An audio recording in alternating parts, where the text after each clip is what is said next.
Maaari na tayong maupo. Tayo po ay manalangin.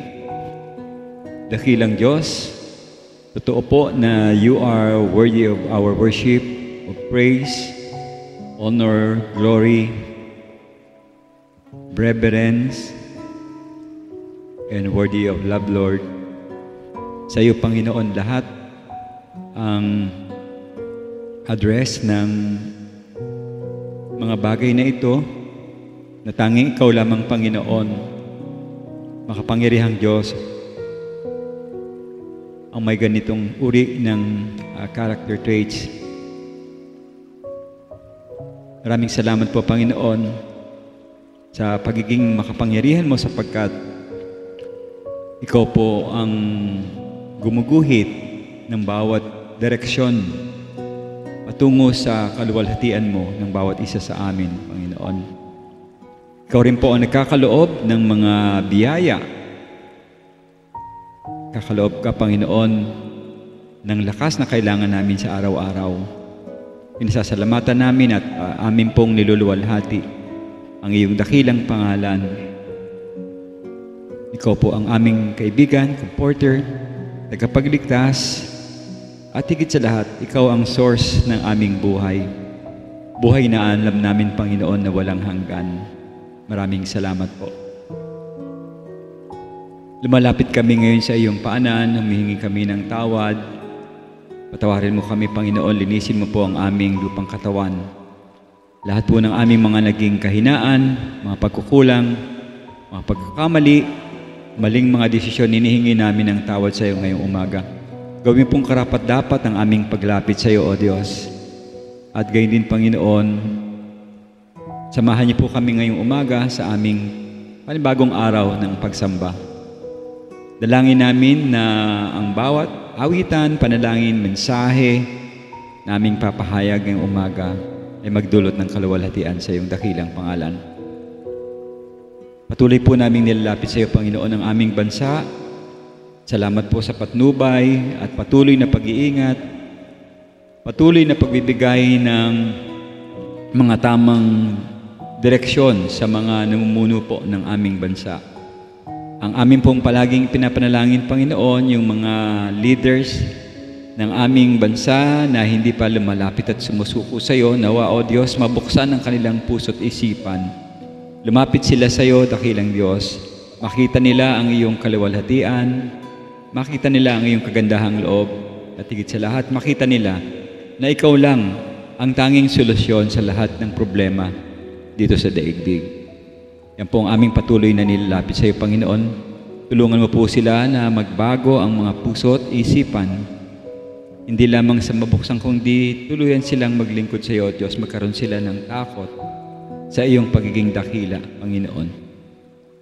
Maraming salamat din po sa opportunity na ang Lifefield Church ay binibigyan mo rin, Panginoon, ng gawain. Kasama po lahat ng aming mga kapatid sa Dasma, sa Pasig, sa Nabotas, dito sa Cainta, at maging sa ibang bansa, Panginoon, sa pangunguna po ni Pastor Vince. Salamat po sa pagtulong mo sa bawat gawain na aming ginagawa, Panginoon.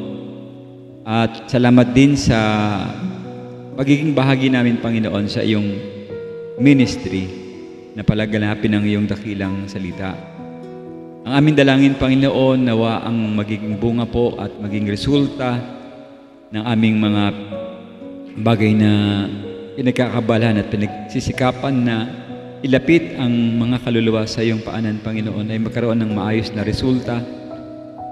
Maging tama rin po ang bawat adhikain ng bawat leader sa amin, Panginoon, ng aming mga pastor, na ikaw, Panginoon, ang tangi naming luluwalhatiin at dadakilain sa aming pagsasalita at pagbabahagi ng iyong salita.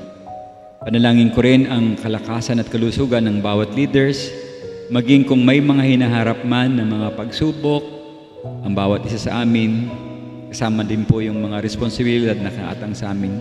Nawa matugunan namin ito ng tama, na ayon sa iyong patnubay, O Diyos, na ayon sa iyong kalooban. Dakilang Diyos, patuloy mo pong biyayaan maging ang kapatid, ang mga nagsisipagdalo sa gawain hindi lamang tuwing araw ng linggo, maging sa mga Bible study at sa mga pang-araw-araw na ikinikilos po ng aming mga kapatid. Samahan mo sila, Panginoon, ingatan, pangunahan, at ilayo mo sila, Panginoon, sa lahat po ng mga kapahamakan. Sa amin po mga kapatid na may mga karamdaman at may mga pinagdadaanan sa kanilang pisikal na pangangatawan, nilalapit po namin sila sa iyo, O Diyos, ngayong umaga. Iyo po silang tulungan sa kanilang pagiging mahina physically. Samahan mo po sila na maging malakas at magkaroon, Panginoon, ng lunas, kagalingan, ang lahat ng kanilang mga nararamdaman, O Diyos. Sa Jesus, sumamo po kami sa iyo. Ayon ito sa iyong kalooban na sila ay inyo pong pagalingin, Panginoon. Tulungan mo po kung meron silang mga iniinom na gamot na makatulong maibsan yung mga sakit at mga nararamdaman nila, O Diyos. Dalangin ko rin, Panginoon, ang aming mga kapatid na wala rito ngayong umaga. Pangunahan mo po ang kanilang buhay saan sila naroon sa kasalukuyan. Ingatan niyo rin sila, O Diyos. Maraming salamat din po sa aming patuloy na mga gawain ng mga online Bible study at ang mga home Bible study. Salamat po, O Diyos. Ang dalangin ko, sana ay hindi lamang sila makinig sa pag-aaral ng iyong salita. Ito ay kanilang gamitin sa kanilang pang-araw-araw na buhay. Magkaroon sila palagi ng interest, magkaroon sila ng araw-araw na pagdidevotion sa iyong salita, O Diyos. At hindi lamang tuwing araw ng linggo o kung mayroong Bible study. Gawin nila itong bahagi, tinapay ng kanilang buhay, Panginoon, na siyang magpapalakas sa bawat paghakbang namin sa araw-araw. Ngayong pong umaga, Panginoon, pangunahan mo po at basbasan mo po si Brother Ray sa kanyang pagbibigay ng mensahe. Samahan po yung kanyang mensahe na ibabahagi sa bawat isa sa amin. Maging pagpapala po sa bawat isa ang araw na ito, Panginoon. At muli po, ihanda mo po ang aming puso at isipan. Makikinig kami at mag-aaral ng iyong salita. Nawa, O Diyos, ikaw ang maluwalhati sa araw na ito. Maraming salamat po, ito ang aking dalangin sa pangalan po ng iyong anak na si Jesus. Amen. Amen.